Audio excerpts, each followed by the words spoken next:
Pessoal, sejam bem-vindos à série Plantão OAB e hoje a gente vai iniciar nossos estudos aí para a segunda fase da OAB falando de ritos criminais, né? Vamos lá. Antes da gente falar de cada um dos ritos separadamente, eu trouxe aqui para vocês esse esquema mostrando, né, os três diferentes ritos que a gente tem na seara criminal. A gente tem aí os ritos ordinário, sumário e sumaríssimo, né? Então, vamos ver primeiro as diferenças entre eles antes da gente entrar no estudo de cada um propriamente dito, tá? Então, olha só, coloquei na tabela para vocês. Primeira coisa, qual o conceito de cada um desses ritos, né? O rito ordinário é aquele rito que vai ser utilizado para os crimes que têm uma pena máxima igual ou inferior a 4 anos. Depois nós temos o rito sumário, que é aquele rito utilizado para os crimes que têm uma pena máxima maior que 2 anos e inferior, né, menor que 4 anos.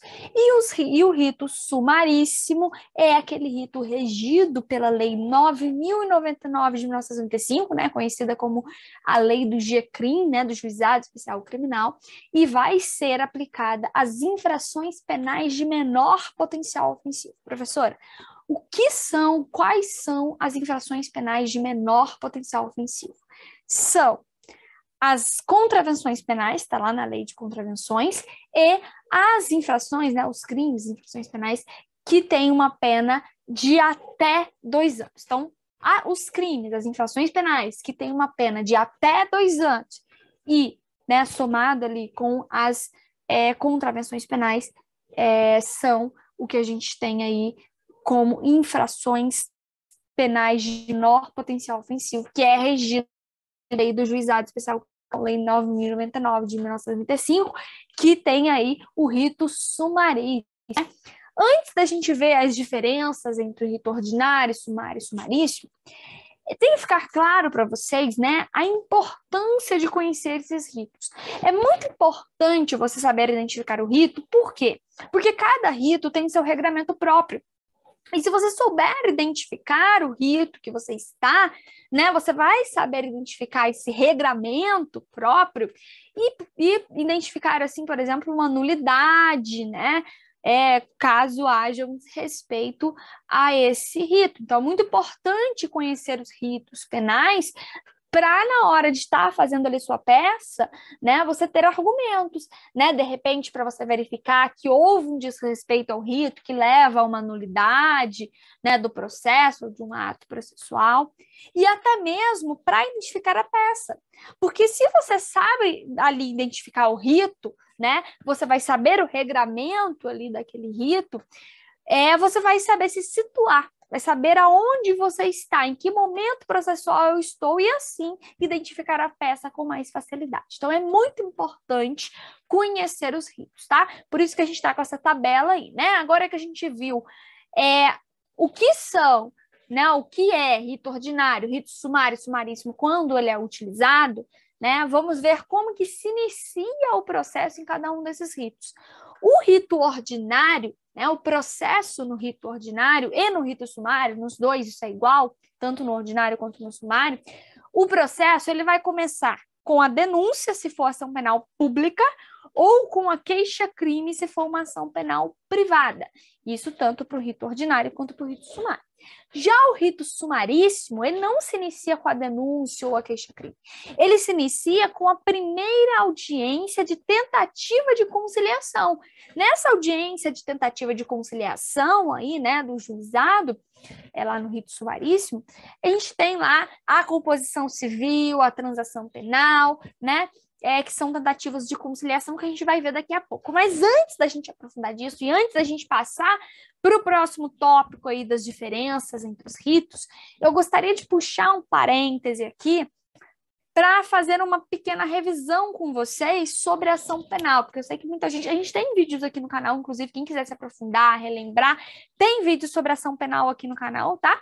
Mas vou dar uma rápida passada aqui para vocês relembrarem a ação penal, tá? Então, olha só o esquema aí que está na tela para vocês. A ação penal, ela se divide em 2 grandes grupos. Nós temos as ações penais públicas e as ações penais privadas. A ação penal pública é aquela que é de titularidade do Ministério Público, que é a regra no nosso ordenamento jurídico, né? Então, é a ação que é de titularidade do MP, Ministério Público, que vai fazer a denúncia, né? E aí, essa ação penal pública, ela pode ser incondicionada ou condicionada. A ação penal pública incondicionada é aquela que não tem condição nenhuma para o MP propor essa ação. Como assim não tem condição nenhuma, professora? Ele pode propor de qualquer jeito? Claro que não. Tem os requisitos lá, as condições da ação, né? Que é a justa causa, né? O laço probatório mínimo, os indícios de autoria e materialidade. O que quer dizer, né, a ação penal ser pública incondicionada é que não precisa de nenhuma condição além dessas condições legais, né? Ou seja, se tem indícios de autoria, materialidade, né, o MP pode oferecer, vai oferecer a ação independente do preenchimento de nenhuma outra condição.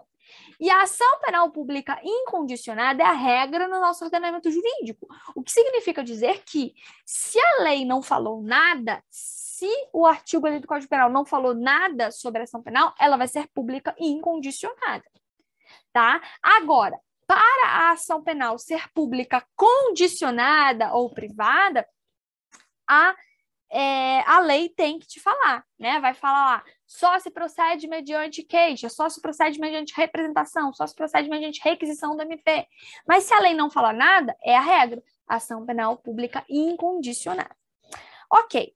E a ação penal pública condicionada, então, professora, ela é condicionada ao quê? Ela pode ser condicionada à representação do ofendido, que é quando a lei exige que o ofendido dê a sua anuência, a sua representação. Representação, pessoal, aqui do ofendido, é nada mais nada menos que a autorização que a vítima, que o ofendido dá para que o MP possa oferecer a denúncia. Então, sempre que a lei falar essa ação, esse crime só se procede mediante representação do ofendido, né? Quer dizer que o ofendido, a vítima, tem que dar a sua autorização para o MP oferecer a denúncia. Sem a autorização do ofendido, o MP não pode oferecer a denúncia, mesmo que esteja presente os indícios de autoria, materialidade, não importa. Se não tem a representação do ofendido, o MP não pode oferecer a denúncia, tá? E a requisição do ministro da Justiça é um outro tipo de condição, né? Que é quando a lei exige essa autorização do ministro da Justiça, né? Então, aí tem que estar lá especificado isso na lei, tá? Porque, como eu disse, se a lei não fala nada, a gente vai para a regra, que é a ação penal pública incondicionada. E, por outro lado, nós temos o grupo da ação penal privada, que é o quê? É aquela ação que é de titularidade da vítima, do próprio ofendido, da própria vítima. Ela vai entrar com a ação, por meio do seu advogado, claro, e aí entra com a queixa-crime. Não pode confundir, tá, pessoal? A ação penal pública é denúncia oferecida pelo MP, Ministério Público. Já a ação penal privada é queixa-crime oferecida pela vítima, pelo seu ofendido, pelo ofendido junto com o seu advogado, procurador. E a ação penal privada, ela tem 3 espécies. Tem a ação penal privada propriamente dita, a ação penal privada privativa do ofendido e a ação penal privada subsidiária da pública. A ação penal privada subsidiária da pública eu coloquei em vermelho aí porque eu tenho uma crítica, uma observação para fazer. Mas primeiro vamos entender o que é a ação penal privada propriamente dita e o que é a ação penal privada privativa do ofendido. Vamos lá. A ação penal privada propriamente dita é a ação penal privada, que é quando a lei, né, exige que a ação seja ingressada por meio de queixa-crime, tá? É o que acontece com os crimes contra a honra, né? Injúria, calúnia, difamação, que é o próprio ofendido, a própria vítima, por meio do seu advogado, que entra com a queixa-crime. Já a ação penal privada privativa do ofendido só acontece no artigo 236 do CPP, que é o artigo que fala sobre ocultação a impedimento de casamento. E aí, nesse caso, a ação penal é privativa do ofendido. Como assim, professora? Qual que é a diferença, não estou entendendo, entre a ação penal privada propriamente dita para a privativa do ofendido? A diferença é o seguinte: na ação penal privada propriamente dita, se o ofendido, se a vítima falece ou some, né, é declarada a sua ausência judicial, o direito de entrar com a queixa-crime passa para o CAD. O que é CAD? Cônjuge, ascendente, descendente e irmão. Então, se, por exemplo, eu fui caluniada, difamada, injuriada, né? Por exemplo, eu sofri uma calúnia e aí eu venho a falecer, o meu ascendente, cônjuge, descendente e irmão, né, nessa ordem, pode entrar com a queixa-crime no meu lugar, né? Porque tem o direito de representação ali do CAD, cônjuge, ascendente, descendente e irmão. Já na ação privada e privativa do ofendido, o direito de queixa-crime, ele morre comigo, ele desaparece comigo. Então, se eu sofri ali o crime do artigo 236, né, que teve ali a ocultação de impedimento para casamento, se eu fui vítima desse crime, só eu posso entrar com a queixa-crime. Se eu faleço depois, ou se é declarada a minha ausência, ninguém pode entrar com essa queixa-crime por mim, né? Porque é privativa do ofendido. Então, o direito de ingressar com a queixa-crime morre com a vítima, desaparece com a vítima. Por fim, a gente tem a ação penal privada subsidiária da pública, né, que eu coloquei para vocês, que significa essa ação penal privada subsidiária da pública? Bom, percebam que eu coloquei o nome ali, subsidiário da pública, em vermelho. Por quê? Para vocês terem uma atenção. O que acontece, pessoal? A gente vai ver mais adiante, né, falando dos ritos, que o Ministério Público, quando ele recebe ali um inquérito policial, ou recebe ali o crime que ocorreu, ele tem o prazo de 15 dias se o réu estiver solto e 5 dias se o réu estiver preso para oferecer a denúncia. Se o Ministério Público não respeita esse prazo, vamos supor, o réu está preso, né, o cara lá está preso, o Ministério Público recebeu o inquérito policial daquele cara preso, passou 5 dias, lá está no 10º dia e o MP não ofereceu a denúncia. O que acontece nesse caso? Passa para o ofendido, para a vítima ali no caso, o direito de ingressar com a queixa-crime. E aí a vítima vai poder ingressar com a queixa-crime subsidiária da pública. Por isso que a gente chama de ação penal privada subsidiária da pública. Que é o quê? O MP não cumpriu com a parte dele, o MP ficou inerte, ficou paradinho, a gente entra com a queixa-crime subsidiária. Mas por que eu deixei em vermelho? Porque apesar de receber esse nome, ação penal privada subsidiária da pública, ela, na verdade, não deixa de ser uma ação penal pública. Porque se você não cumpria com as obrigações processuais ali, o MP pode entrar de volta, o MP pode tomar o direito de ação novamente para ele. Ela não deixa de ter as características de uma ação penal pública. A diferença é que ela teve o início com a peça inaugural da ação penal privada, porque ela começou ali com a queixa-crime subsidiária e não com a denúncia. Essa é a diferença, mas na real, gente, na prática, a ação penal privada subsidiária da pública, ela ainda deixa, ela não deixa de ser uma ação penal pública. Ela ainda continua com as características da ação penal pública. Então, isso é muito importante, eu sei que parece confuso, mas é muito importante que isso fique na cabeça de vocês. Por isso que eu deixei em vermelho aí. Sempre que forem reler esse material, ver esse vídeo, pensem nisso, lembrem disso, tá de vermelho ali, justamente para que vocês lembrem que a ação penal privada subsidiária da pública, na verdade, é uma ação penal pública que se inicia com a peça inaugural da ação penal privada, né? Que se inicia com a queixa-crime, mas não deixa de ser ação penal pública. Tá? Ok. Agora que a gente já relembrou aí, né, as espécies de ação penal, vamos voltar lá para o nosso esquema aí, para o nosso quadro, e vamos terminar de ver as diferenças entre os ritos ordinários, sumários e sumaríssimos. A gente parou ali na quantidade de testemunhas, né? Pois bem, o rito ordinário, né, vocês podem perceber que ele é um rito, né, mais complexozinho, um pouco mais demorado, e ele tem ali você pode arrolar ali até 8 testemunhas. Já o rito sumário, que é para ser um pouquinho mais rápido, você pode arrolar ali até 5 testemunhas. Já o rito sumaríssimo, previsto lá na lei do GCRIM, né, de competência lá do Juizado Especial Criminal, que tende a ser mais rápido ainda, né, por isso que recebe esse nome rito sumaríssimo, né, para ser rápido, tem ali o acordo de que você pode arrolar até 3 testemunhas. Por que eu falo tem ali o acordo? É que a lei, né, a Lei 9.099 de 1995, que rege aí o rito sumaríssimo, ela não prevê a quantidade de testemunhas, mas a doutrina, a jurisprudência, por entender, né, que a essência do rito sumaríssimo é ser mais rápido, ele tem que ter o quê? Uma quantidade de testemunha menor que o rito ordinário, o sumário. Então, como o rito ordinário tem 8 testemunhas, o rito sumário tem 5 testemunhas, o rito sumaríssimo ficou aí, né, acordado, convencionado, que seriam até 3 testemunhas.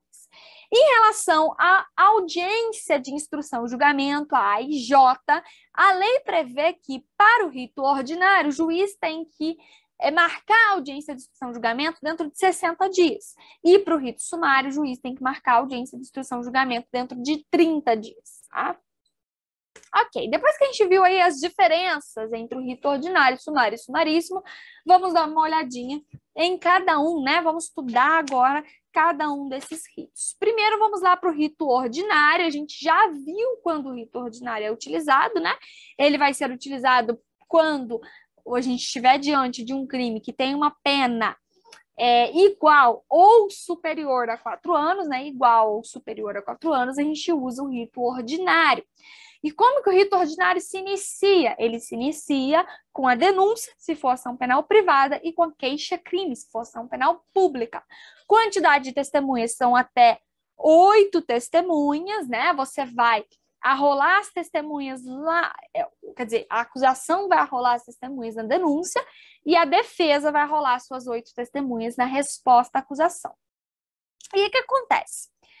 O juiz não, o Ministério Público, se for uma ação penal pública, né, o Ministério Público entra com a denúncia e o juiz vai decidir se recebe ou rejeita aquela denúncia. A mesma coisa com a queixa-crime, se for ação penal privada, né, o ofendido ali, a vítima, vai entrar com a queixa-crime e o juiz vai decidir se recebe ou se rejeita aquela denúncia.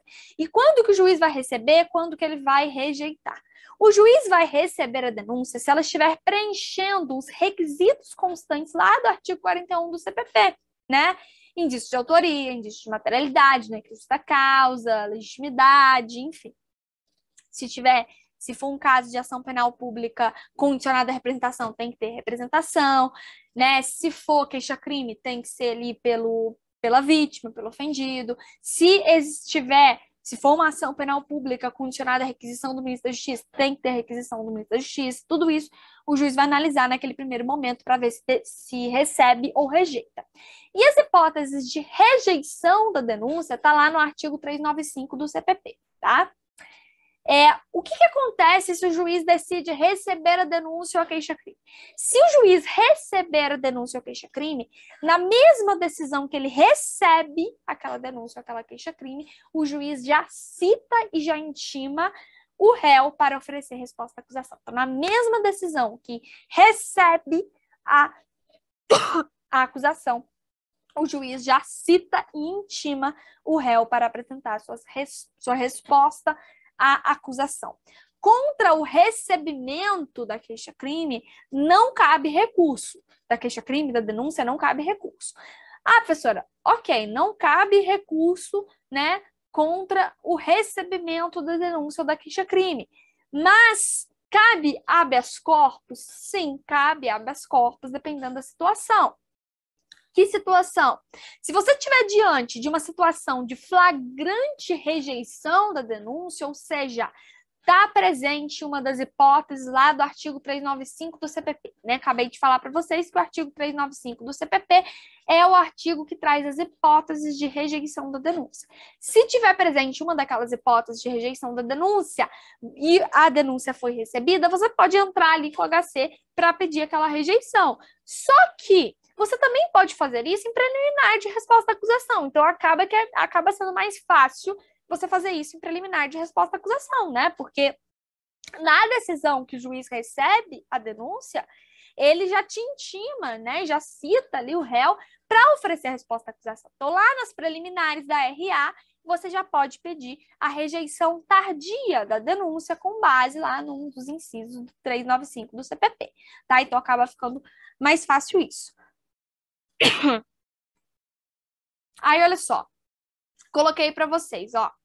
Requisitos da denúncia ou queixa-crime, tá lá no artigo 41 do CPP. Se tiver presente os requisitos da denúncia ou queixa-crime, o juiz ele vai receber aquela denúncia, né? Tá lá, indícios de materialidade, que é a existência do crime, né? Indícios, não é prova. A prova é no processo. A gente está falando apenas de indícios. Então, se houver indícios da existência do crime, indícios de autoria, o juiz ele pode receber. E contra a decisão de recebimento, cabe habeas corpus e a resposta à acusação. E na própria resposta à acusação, você já pode pedir a rejeição tardia da denúncia. A gente fala rejeição tardia, pessoal, porque o momento do juiz é analisar, né, se está presente ou não hipótese de rejeição do 395 do CPP, é antes ali do seu recebimento, né, naquele momento anterior da resposta à acusação. Mas se o juiz decide receber, mesmo estando presente uma hipótese de rejeição, você pode pedir a rejeição tardia na própria resposta à acusação ou pode ainda entrar com habeas corpus, fundamentando na rejeição, na hipótese de rejeição do 395 do CPP, tá? Agora, se a denúncia foi rejeitada, o Ministério Público ou a acusação, ali no caso, pode entrar com o RESE, que é o quê? Recurso em sentido estrito. Então, o recurso em sentido estrito cabe contra a rejeição da denúncia. Por que eu tô falando que é a acusação que vai entrar? Porque isso é interesse da acusação, né? A gente, enquanto defesa, eu falo a gente porque a advogada atua mais na defesa que na acusação, né? Mas a defesa, se está diante de uma decisão de rejeição, para a defesa é ótimo, né? Porque a denúncia não foi recebida e, quer dizer, o processo não vai prosseguir. Então, para a gente, isso é bom. Então, assim, é interesse da acusação entrar ali com a rejeição da denúncia, com a rejeição não, com o recurso em sentido estrito contra a rejeição da denúncia, tá? Então, vocês precisam saber que se houver decisão de rejeição da denúncia, o MP, a acusação, pode entrar com RESE, recurso em sentido estrito, com base no artigo 581, inciso 1 do CPP, tá? Esse recurso é um recurso que cai muito na OAB, né? Acho que todas as vezes, ou se não todas as vezes, a maioria das vezes, que caiu RESE foi contra a decisão de pronúncia, né? Mas tá aí uma hipótese interessante também. Se estiver diante de uma rejeição da denúncia, o MP pode entrar aí com um recurso em sentido estrito, tá? Então fiquem atentos a isso. Aí coloquei para vocês, ó, hipóteses de manifestação, desculpa, hipóteses de rejeição da denúncia ou queixa-crime. Essas hipóteses estão lá no artigo 395 do CPP e eu esquematizei aí para vocês, ó. Quando a denúncia for manifestamente inepta, tá? Quando faltar justa causa para o exercício da ação penal, o que é justa causa? É o lastro probatório mínimo, indício de autoria e materialidade. Então, se não tiver indício de autoria, se não tiver indícios, eu tô falando de indícios, não de provas, né? De materialidade, autoria, a denúncia ali ou a queixa-crime tem que ser rejeitada. E, por último, faltar pressuposto processual ou condição da ação, ou seja, competência, capacidade, legitimidade e outras condições, né? Por exemplo, trata-se de uma ação penal pública condicionada à representação. Já aconteceu isso comigo na prática. Estava diante de uma ação penal pública condicionada à representação, onde o MP entrou com a denúncia sem ter representação da vítima. O que você faz? Preliminar de resposta à acusação, você já pede o reconhecimento da rejeição tardia da denúncia com base no 395, inciso 3 ali, que fala da falta de pressuposto processual ou condição da ação. Bom, eu acho que é o inciso 3. Vocês olhem aí. Fica dever de casa, lê o artigo 395 do CPP. Beleza. E aí, olha só. Coloquei o esquema para vocês. O que acontece? Na própria decisão de recebimento, né, na própria decisão que o juiz fala, recebo a denúncia, recebo a queixa-crime, ele já vai citar o réu e intimar o réu para apresentar sua resposta à acusação no prazo de 10 dias. Pessoal, a peça de resposta à acusação é uma peça obrigatória. Na seara criminal, não tem isso de não quero me defender, né? Porque na civil, você pode não se defender. O processo corre revelia e pronto. Na criminal, não. Se o réu vira e para o juiz fala, não quero me defender, não importa, o juiz vai nomear alguém para defender ele. Então, a resposta à acusação é uma peça obrigatória. Se o réu não apresentar a resposta à acusação, não nomear defensor para apresentar, não tiver defensoria pública, o juiz tem que nomear um defensor dativo, tá? Defensor dativo, pessoal. É aquele defensor que vai ser nomeado para um ato específico, que no caso é a resposta à acusação, tá? E outra coisa, se você estiver diante de um processo, se você pegar um processo lá, já aconteceu isso comigo também. Pega o processo, já peguei já em sede de alegações finais e percebo que não teve a resposta à acusação, volta lá atrás, pede nulidade de processo, porque a resposta à acusação é uma peça obrigatória, tá? Então fiquem atentos a isso. Dentro da resposta à acusação, a gente tem as teses preliminares, né, que é o quê? Caso de nulidade, né, prescrição, decadência, e as teses de mérito, que são as hipóteses de absolvição sumária, que está lá no 397 CPP. Mas eu não vou me aprofundar a isso aqui, porque quando a gente for estudar a peça de resposta à acusação, a gente vai entrar dentro disso. Agora eu só quero dar um parâmetro geral para vocês de como funciona o rito ordinário, tá? Mas beleza. Depois a gente tem aí, então, a resposta à acusação. Aí, como eu falei para vocês, eu não vou entrar nesse mérito aqui, mas só para a gente ter uma visão rápida aqui dentro das teses preliminares, a gente tem nulidade do processo, nulidade de um ato do processo, rejeição tardia da denúncia, entra nas teses preliminares também. E nas teses de mérito, a gente tem lá as hipóteses do artigo 397 do CPP, que é existência de causa de excludente de licitude, existência de excludente de culpabilidade, o fato narrado não constituir crime, causas de extinção de punibilidade, está lá no artigo 107 do Código Penal, enfim. Ok, depois que a gente tem a resposta à acusação, vai para o juiz, né, decidir. E aí, depois que teve a resposta à acusação, o juiz ele pode tomar de 3 uma decisão. Ele pode rejeitar tardiamente a denúncia, né? Se o juiz perceber, não, realmente está presente aqui uma das hipóteses ali do 395, então eu vou rejeitar tardiamente a denúncia, ok. Ou ele pode absolver sumariamente o réu, se estiver presente uma das hipóteses do artigo 397 CPP, né? Que são as hipóteses de absolvição sumária, né? Por exemplo, reconhecer ali que o réu atuou em legítima defesa, ou reconhecer que houve prescrição, que houve decadência, né? Enfim, e aí ele absolve sumariamente. Ou o juiz pode nem rejeitar e nem absolver sumariamente, mas marcar a audiência de instrução e julgamento, que aqui no rito ordinário tem que ser marcada dentro do prazo de 60 dias, tá? Então o juiz vai tomar uma dessas 3 decisões que está aí no esquema para vocês.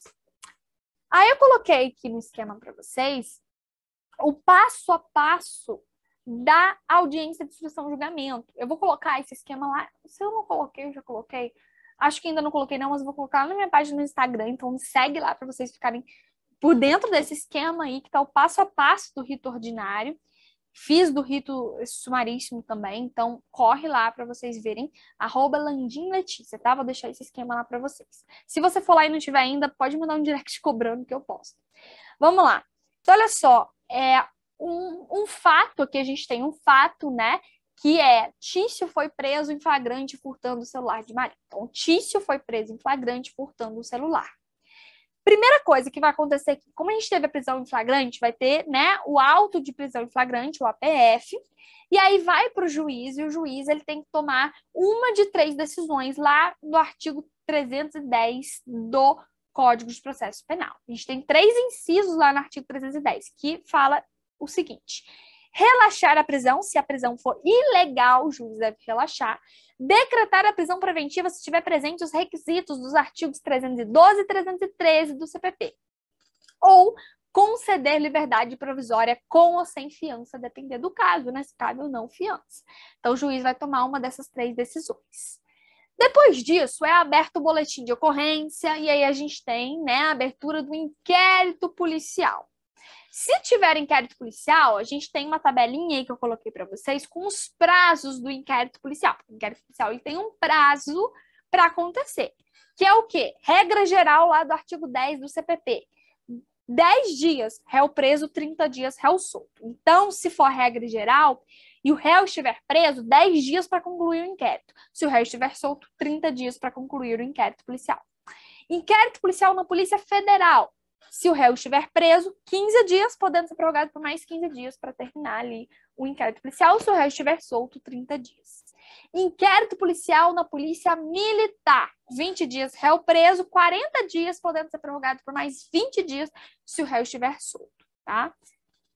Na lei de drogas, são 30 dias, podendo ser prorrogado por mais 30 dias se o réu estiver preso, e 90 dias, podendo ser prorrogado por mais 90 dias, podendo chegar a 180 dias se o réu estiver solto. E nos crimes contra a economia popular, é 10 dias, sendo réu preso ou réu solto, é 10 dias, tá? Para conclusão do inquérito policial. E aí, ok. Concluiu o inquérito policial, ou mesmo que não teve, não era caso de inquérito policial, não precisou de inquérito policial. Porque, como vocês sabem, o inquérito policial, pessoal, é um procedimento para a gente apurar, né, ter ali a justa causa, ir atrás do lastro probatório mínimo, dos indícios de autoria e materialidade. Se eu já tenho esse lastro probatório mínimo, se eu já tenho a justa causa, não preciso do inquérito policial, é dispensável. E aí a gente vai direto ali com os autos para o Ministério Público, né, para o MP ver se oferece a denúncia ou não. E aí, quando o inquérito policial, o caso chega para o Ministério Público, ele tem o prazo de 15 dias se o réu estiver solto e de 5 dias se o réu estiver preso para oferecer a denúncia, né? Para oferecer ali a sua acusação, sua denúncia. E aí, olha só, se o MP oferece a denúncia, a gente está falando aqui de uma ação penal pública, mas se fosse ação penal privada, né, o ofendido oferecesse a queixa-crime, o juiz ele ia decidir se rejeita ou se recebe aquela denúncia, aquela queixa-crime. E aí ele vai rejeitar, se estiver presente um dos incisos ali do 395 do CPP, ou ele vai receber, se tiver presente ali todos os requisitos do artigo 41 do Código de Processo Penal, né? Beleza, na mesma decisão que o juiz na mesma decisão que o juiz recebe aquela denúncia, aquela queixa-crime, ele vai citar e intimar o réu para oferecer a resposta à acusação. Essa resposta à acusação tem que ser oferecida dentro de 10 dias, né? E aí, na resposta à acusação, a defesa pode pedir, em sede preliminar, rejeição tardia da denúncia com base em um dos incisos do 395 do CPP, pode pedir o reconhecimento de alguma nulidade e pode pedir a absolvição sumária com base nos incisos do 397 do CPP. E aí vai para a decisão do juiz. E aí o juiz ele pode, né, recebendo ali a resposta à acusação, o juiz pode absolver sumariamente, se estiver presente um dos incisos do 397, o juiz pode rejeitar tardiamente a denúncia, ou ele pode, né, continuar recebendo a denúncia, não absolver e marcar a audiência de instrução e julgamento, que no rito ordinário tem que ser marcada dentro de 60 dias, né? E aí, na audiência de instrução e julgamento, o que vai acontecer? Na AIJ, né, que a gente chama. O que vai acontecer? A gente vai ter o juiz vai abrir a audiência, fazendo pregão, vai ir para a oitiva das testemunhas, primeiro acusação, depois defesa, depois passa para o interrogatório do réu e depois alegações finais. Para acusação, depois para defesa, e aí, ouvindo as alegações finais, o juiz, ao final, vai proferir a sua decisão, sua sentença, né? Essa é a regra, tá, gente, do ordenamento jurídico, que você faça ali, né, a regra que está no Código de Processo Penal, que você faça as alegações finais orais no final da audiência. Mas, assim, quando a gente for estudar alegações finais por memoriais, a gente vai ver que a regra, na verdade, virou exceção, né? Mas para a lei é isso, né? A regra é que você realize ali as alegações finais orais no final da audiência e o juiz já entra ali com a decisão, com a sentença na própria AIJ, né? E a audiência de instrução de julgamento, pessoal, via de regra, ela é uma só, tá? A gente só faz uma audiência de instrução de julgamento. Por que eu tô falando via de regra? Porque a gente tem exceções. Às vezes, por uma quantidade, né, grande de réus, como acontece, por exemplo, em grandes operações de tráfico de drogas, que você tem lá 15, 20 réus, fica difícil você fazer uma audiência de instrução de julgamento só, então tem que repartir, né? Ou se, por exemplo, o juiz sente a necessidade da oitiva de uma nova testemunha que foi referenciada ali nos depoimentos de uma testemunha, né? Aí o juiz pode designar uma outra audiência para a oitiva daquela testemunha que foi referenciada, que foi referida ali, tá? Mas esse é o esquema, o passo a passo do rito ordinário.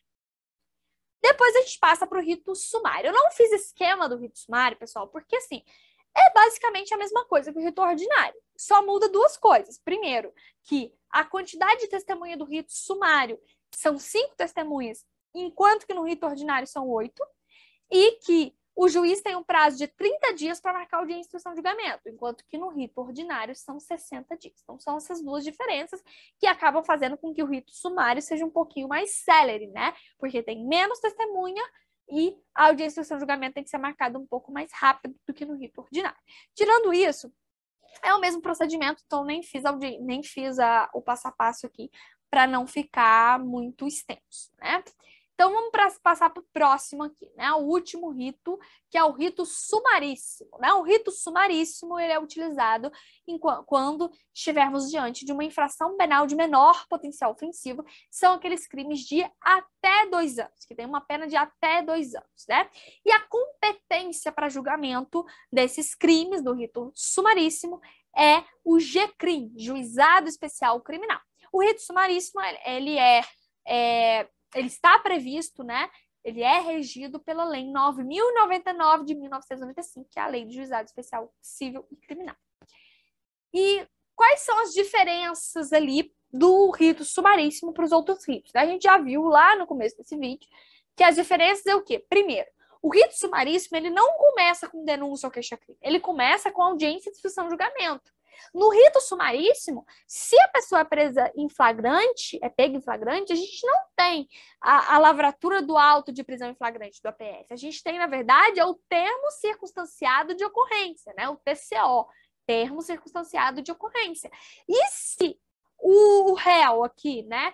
O autor aqui no rito sumaríssimo, se o réu se propuser, né, a comparecer à audiência de julgamento, se ele assinar um termo falando que ele se compromete a comparecer na audiência, eu falei audiência de instrução de julgamento, mas não, na audiência de conciliação, né, na audiência preliminar de conciliação, que é a primeira audiência, a primeira coisa que acontece no rito sumaríssimo, né, se ele assinar um termo se comprometendo em comparecer na audiência de conciliação, ele nem mesmo vai ser preso, tá? E outra diferença é em relação à quantidade de testemunha, né? Que no rito sumaríssimo são apenas 3 testemunhas, tá? Então, olha só. Já adiantei para vocês, né? Mas tá aí, ó. Rito sumaríssimo. Primeiro, vamos supor que a gente tenha uma situação de prisão em flagrante. Não vai fazer a lavratura do auto de prisão em flagrante. A gente vai fazer a lavratura do TCO, né? Termo circunstanciado de ocorrência. E se o autor ali, o réu, se dirigir logo após o crime ao GCRIM e assinar o termo de compromisso de comparecer à audiência preliminar de conciliação ali, ele não vai nem mesmo ser preso, né? Ele não vai nem mesmo ter que pagar fiança, porque ele só vai, ok, assinou ali o termo de comparecimento, né? O termo de compromisso de comparecer na audiência preliminar, ele vai ser liberado e ele tem que comparecer na audiência preliminar, né? Onde vai ser feita a tentativa de conciliação, que é composição civil, transação penal, NPP, enfim. E aí, olha só, composição civil. Então, a gente viu que a primeira coisa que é realizada no rito sumaríssimo é a audiência preliminar de conciliação, onde a gente vai tentar aplicar a composição civil dos danos, transação penal, né? E a composição civil dos danos, ela está prevista lá no artigo 74 da Lei 9.099 de 1935. Eu não vou ficar lendo o artigo com vocês, porque isso vocês podem fazer em casa, né? Abre lá a Lei 9.099, abre o artigo 74 e dá uma lida. Mas vamos a um exemplo aqui, né? O que é a composição civil dos danos? Na composição civil dos danos, a gente coloca vítima e agente, né? Vítima e réu, cara a cara, e o objetivo da composição civil dos danos é reparar os danos, fazer uma composição civil ali. Vamos ver um exemplo. Ó, vamos supor que Paulo pichou a porta da garagem de Pedro. Então, Paulo pichou a porta da garagem de Pedro. Foi pego em flagrante, é lavrado o termo circunstanciado de ocorrência, o TCO. o Paulo se compromete, assina um termo ali de comprometimento, de comparecer ali ao GCRIM, né, de ir ali na audiência preliminar de conciliação, e aí o Paulo vai para a audiência preliminar de conciliação, na audiência preliminar de conciliação, o MP oferece acordo, fala, Paulo, se você pagar uma porta nova para o Pedro, ok, tá tudo certo. O Pedro aceita o acordo, o Paulo aceita o acordo, tudo ok, o acordo é homologado, né? Quando o acordo é homologado, Pedro renuncia ao seu direito de representação, ao seu direito de queixa-crime. Então, Pedro não vai poder mais representar contra Paulo, Pedro não vai mais poder entrar com a queixa-crime contra Paulo, se for o caso, porque ele está renunciando. Quando você faz a composição civil dos danos, você renuncia ao seu direito de representação, ao seu direito de queixa-crime, tá? E aí, olha só, o acordo firmado na composição civil, após homologado, vira título executivo a ser executado no juizado especial civil, se o valor for de até 40 vezes o salário mínimo, ou no juizado federal, se o valor for de até 60 salários mínimos. Então, olha só, quando o acordo da composição civil dos danos ele é homologado, ele vira um título executivo judicial, que significa dizer que se Paulo não cumpre o acordo, não cumpre uma porta nova para Pedro, o que Pedro pode fazer? Ele pode levar esse título judicial, título executivo judicial, lá para o juizado, para a seara civil e executar. Pedro não vai poder mais entrar com ação ou representação contra Paulo, porque ele já renunciou a esse direito. O que ele vai fazer, o que ele pode fazer é exigir o cumprimento do acordo, já que o acordo homologado é um título executivo judicial. Então é só levar para a seara civil, para o juízo civil e executar, tá? Se a vítima ou o agente não comparece na audiência preliminar. Então, olha só. Se a vítima ou o réu não comparecer na audiência preliminar, vai ser entendido que eles abriram mão da realização do acordo e aí, né, o MP pode oferecer a denúncia ou ali a vítima pode oferecer a queixa-crime, se for o caso, tá?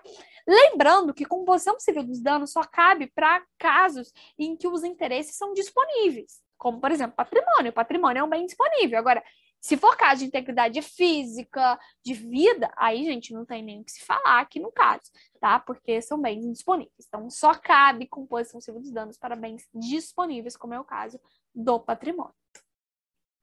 Aí, uma observação. Não cabe composição civil dos danos se for caso de crime previsto na Lei Maria da Penha, na Lei 11.340 de 2006. Por quê? Isso porque, se você abrir o artigo 41 da Lei 11.340 de 2006, né, que é a lei conhecida como Lei Maria da Penha, o artigo 41 desta lei, ele veda a aplicação do juizado especial criminal. E como a composição civil dos danos é um instituto previsto na Lei do Juizado Especial, né, na Lei 9.099, a gente não vai poder aplicar aqui nos casos abarcados pela Lei Maria da Penha. E eu já até falei isso aqui em outros vídeos no canal, né, para vocês entenderem o histórico disso, o que acontece.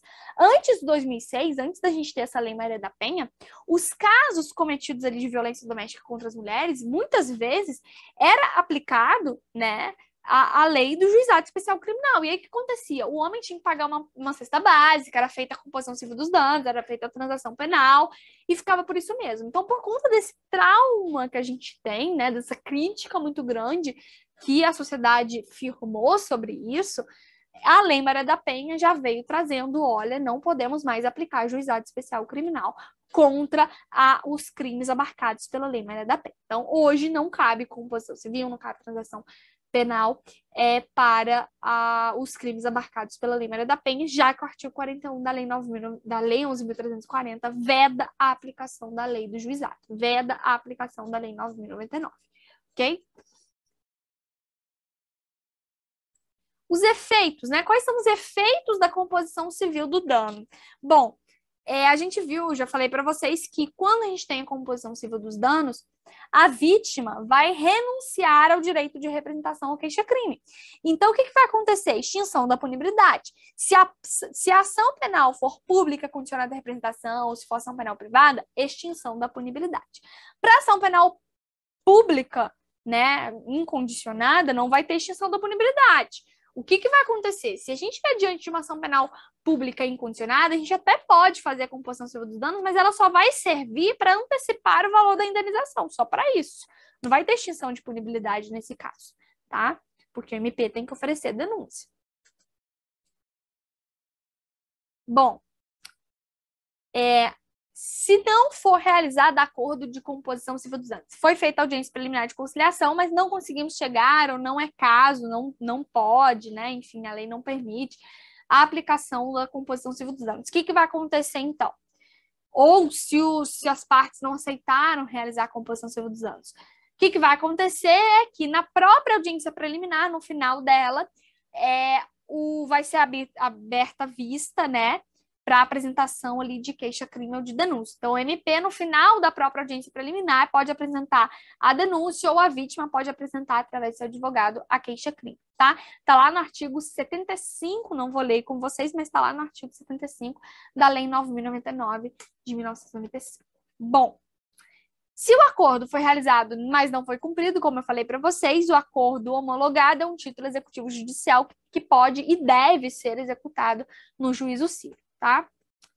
Ok, a transação penal. A transação penal, pessoal, ela é uma antecipação de pena, tá? Aonde o juiz vai estabelecer uma pena alternativa. E se o acusado cumprir essa pena alternativa, o processo não vai ser instaurado. E isso é transação penal. E aí o artigo 76 da Lei 9.099, ele fala pra gente quais são os requisitos que você tem que ter para poder apresentar, para poder realizar a transação penal, que é: crime tem que ser ação penal pública incondicionada, pode até ser pública condicionada, mas se for, tem que ter preenchido a condição. Por exemplo, se se tratar de uma ação penal pública condicionada à representação do ofendido, para fazer a transação penal, tem que ter representação do ofendido. Não ter sido condenado, não ter sido réu ali, condenado à pena privativa de liberdade com trânsito em julgado.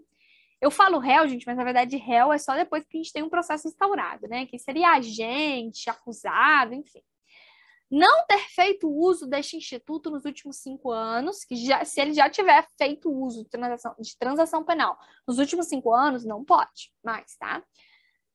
Não ser caso de arquivamento do termo circunstanciado de ocorrência, né, do TCO, os antecedentes, conduta social, personalidade, aquelas circunstâncias judiciais são previstas lá no caput do artigo 59 do Código Penal, tem que ser favoráveis, senão também não pode realizar a transação penal.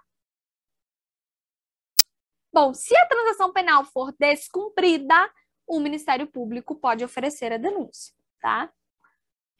A transação penal, pessoal, ela é conhecida aí como uma mitigação ao princípio da obrigatoriedade. O que é isso, professora? A ação penal pública, pessoal, ela vigora, né, o princípio da obrigatoriedade, que é o quê?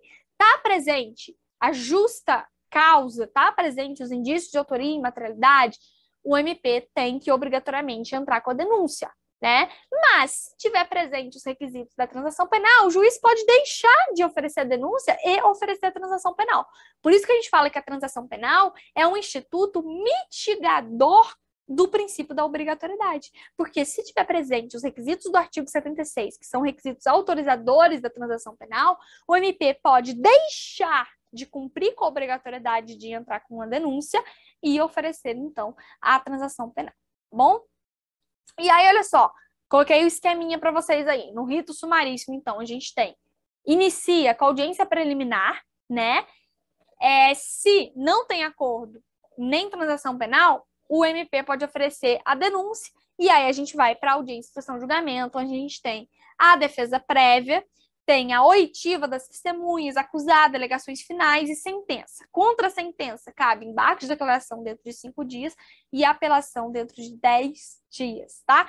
E aqui, se a denúncia é rejeitada, cabe a apelação. Fique atento a isso, porque lá no rito ordinário, eu falei para vocês, no rito ordinário e no rito sumário, né, que é regido pelo Código de Processo Penal, eu falei para vocês que se a denúncia for rejeitada, o MP, a acusação, pode entrar com um rese, recurso antidistrito. Aqui no juizado, aqui na Lei 9.099, no rito sumaríssimo, se a denúncia é rejeitada, não cabe rese, cabe a apelação em 10 dias. Então, fica atento a isso.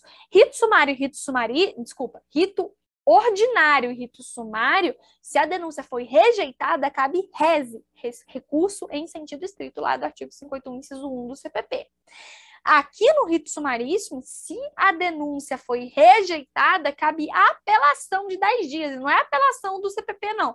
É apelação da Lei 9.099, que eu acho que é o artigo 32, salvo engano, que fala da apelação 10 dias, tá? Que lá no CPP, quando a gente for estudar o recurso de apelação, vocês vão ver que são 5 dias, né? Aqui na lei do juizado, na Lei 9.099, são 10 dias, tá? Então, fiquem atentos a essa diferença. E eu coloquei para vocês também o esquema, vou deixar esse esquema lá no meu Instagram, então me sigam lá, @LandinLetícia. Eu não vou ler esse esquema com vocês, porque eu já acabei de passar pelo passo a passo, não vai ficar cansativo. Mas quem quiser ter acesso a esse esquema, é só me seguir lá no Instagram, tá? Que eu vou postar lá para vocês. Bom, e é isso. Para finalizar aqui, deixo para vocês 2 recadinhos. Primeiro, me sigam lá no Instagram, @LandinLetícia. E segundo, eu vou deixar aqui na descrição os links para vocês adquirirem os meus cursos, tá? Eu tenho um curso na Hotmart com aulas gravadas e tenho cursos com aulas em tempo real, tá aberto, tá? Alguns cursos aí para vocês se inscreverem, tá? Então fiquem atentos, dá uma olhadinha nos links aí da descrição, vê os cursos que te interessam e se inscrevam lá. Então, um beijo e até o próximo vídeo.